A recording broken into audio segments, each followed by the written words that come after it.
I will never forget the time I discovered this game by playing through the Yakuza games. Imagine that this series all about drama within the Japanese underworld would make you fall down this completely unrelated rabbit hole about a drum game where all you do is hit red and blue circles to music. Well, that's exactly how I ended up here, and I couldn't be happier about that. I immediately fell in love with taikonotatsujin when I discovered it in an arcade in Yakuza 5, and since that fateful day during the pandemic, I wanted to experience more of it. When I eventually wanted to play the game for real, I wanted to experience it with a drum, since, at the time, there wasn't a nearby arcade that had this game available. Back then, there weren't very many drum controller options to choose from. You either could play on a very cheap end drum such as the Hori drum made for the Nintendo Switch, as well as its cheaper copies, or on the other side you had extremely high-end arcade style controllers like the Taiko Force Level 5 and the Zhong Taiko, where you could just straight up experience the feel of an arcade drum at home. Flash forward 3 years later in 2025, we have tons of options across all price ranges. Not only do we have the Hori for the Switch, but now we also have a version of this drum for PS5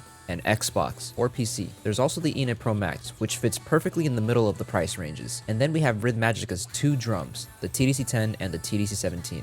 I'm going to be reviewing the TDC17 in this video, so we're going to be putting lots of focus on it. Before we dive into my review of this drum, I just want to express my thanks to Chris from Rythmagica for sending this drum to me. I originally wanted to make this review video back in May, but due to personal situations in my life, I made the unfortunate choice to step away from making videos for my own personal mental health, and I'm very sorry that this ended up taking so long to release. The last thing I want to mention is that I'll be trying to be as direct and honest about this drum as I can be in this video. But other than that, let's get right into this. Now, I won't be going into very much detail about the unboxing and even the setup because it's not part of what I wanted to focus on for this video. The main point of this review is to focus on how well the TDC17 performs in game. But I will say, the packaging is definitely fantastic. Rythmagica, in my honest opinion, has the best packaging of any third-party company making Taiko drum controllers.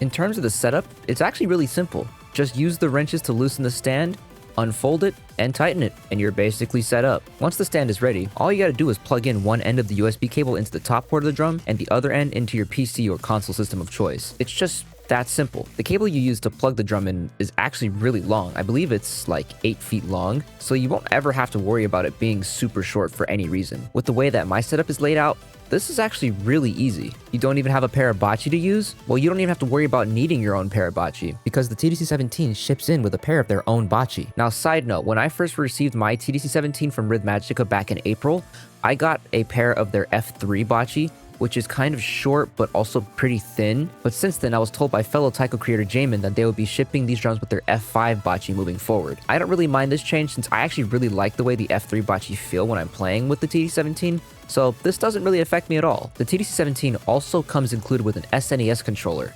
Now, the reason you would want to use this is so that you can utilize it for in-game navigation. You don't have to use this. I definitely do not need to because I use my Elgato Stream Deck as my little mini control box for navigating the menus. But it is a really nice thing to have if you don't have any kind of way to control the in-game navigation. There's also the option to purchase a tripod, which is nice if you really want that arcade height and drum angle similar to the proportions of an arcade machine. This costing around $50 USD plus shipping. Now, what about when you're drumming and you feel like it needs to be adjusted just a little bit? How would you do that? Well, that's a fantastic question. Both the TDC10 and the TDC17 are able to have their sensitivities adjusted on the TDC Mate app on the App Store and Google Play. Within the app, you'll be able to control the drum's sensitivity via a Bluetooth connection, as well as setting the game platform and changing the polling rate and/or enable and disable the big note mode.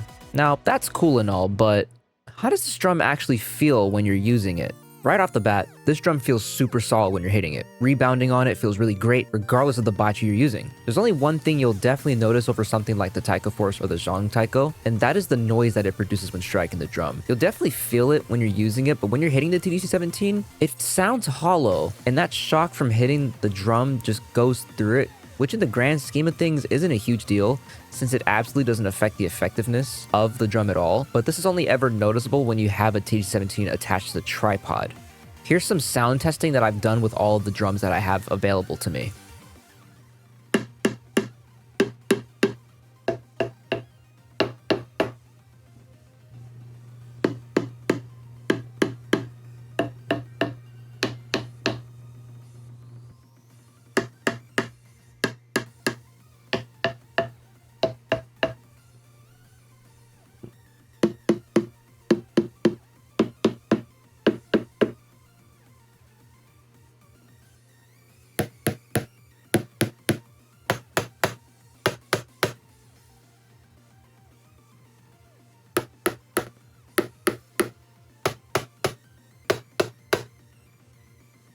Now, in my personal opinion, I actually really like the concept of having a tripod. I think it's a really fun addition to have, but for the sake of my setup for my streams and when I'm making videos, I personally prefer placing the drum on my empty shoeboxes wrapped in airplane blankets, just like I would with my Taiko Force. The reason behind this is because while the tripod is very neat, it does not stop a lot of shock vibrations from going to the floor beneath me. And also having these blanket wrap boxes underneath the drum stops those vibrations, and will also make things slightly quieter. It's not a negative at all, but it is just a personal preference. I imagine if I were to travel with the TDC17, I would definitely take the tripod with me so that Taiko can be enjoyed at arcade accurate heights. So the TDC17 is solid in build, the rebounding is nice like I mentioned earlier, but can it handle harder songs in the game? TLDR, yes it can. Allow me to show you just how good this drum is.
isn't anything that is glaringly bad about the TDC17. It's felt awesome to play with. It can keep up pretty well with my Taiko Force in almost every aspect. During a lot of my retesting, I found that I actually needed to decrease the sensitivity, and this is because in my experiences, any value that was less than 25 for sensitivity would cause a lot of false triggers, specifically within the ka zones.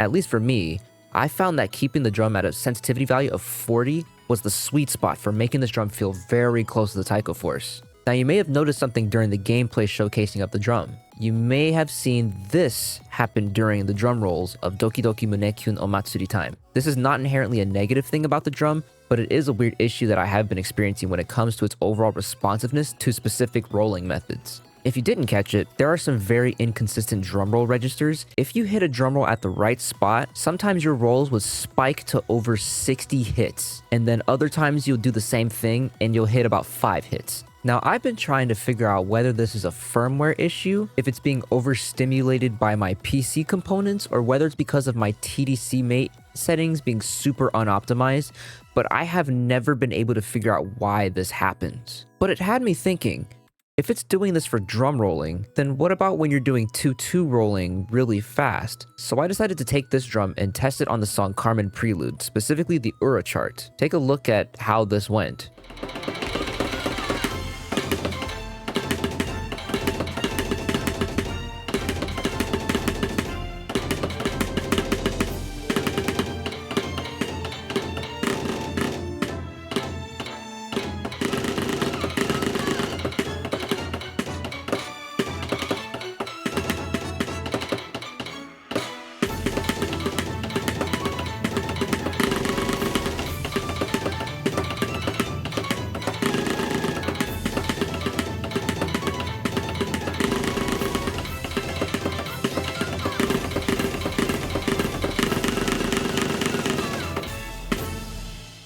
Now, at this point in my testing, I really wanted to try and no-miss the ending part because that was the only part of this whole song that would start over-triggering the dawn sensors. So I played it again, and again, and again, and again, and again, and again, and again, and again, and again. It was getting to a point where I went to the improvement support mode and wanted to only do this ending part of the song. So I spent the next hour doing just that. Eventually I started thinking that maybe this was the result of bad form on my part and it wasn't really the fault of the drum. So I decided to swap out the TDC17 and swap to the Taiko Force to test out this exact part to see if it was really because I was bad at playing the ending. And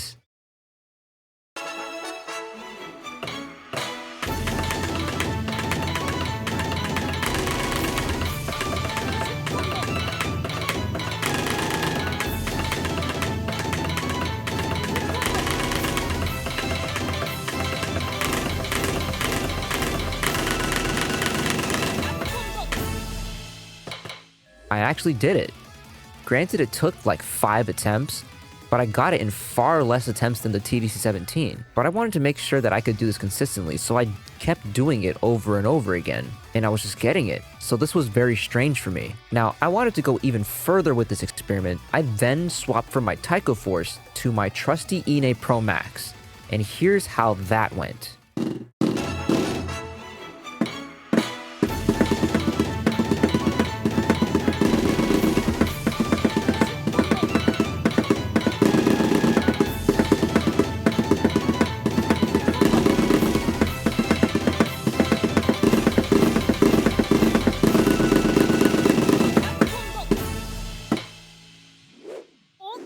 Now this was absolutely shocking. After 3 attempts, I rolled the ending of this Ura with ease. So what was the deal with this on the TDC17? To answer this, I really do not know what is happening with the drum when it comes to fast rolling. I couldn't tell you whether this was a firmware problem with the drum, or if it was something entirely based on my PC specs, or because Taiko running with VSync off and with the frame rate set to auto, I was for sure that it had something to do with the polling rate, so I tested each of them and found that nothing really changed. I was still experiencing these over triggers on this song. I eventually managed to roll the ending of Carmen Prelude, but at the expense of my accuracy. I'm not exactly sure how or why this is happening, but I hope this is something that gets fixed. Now, that weird issue aside, the gameplay with the TDC17 is very good. It's simple to set up, it's very responsive when hitting. But what does the price look like for this drum?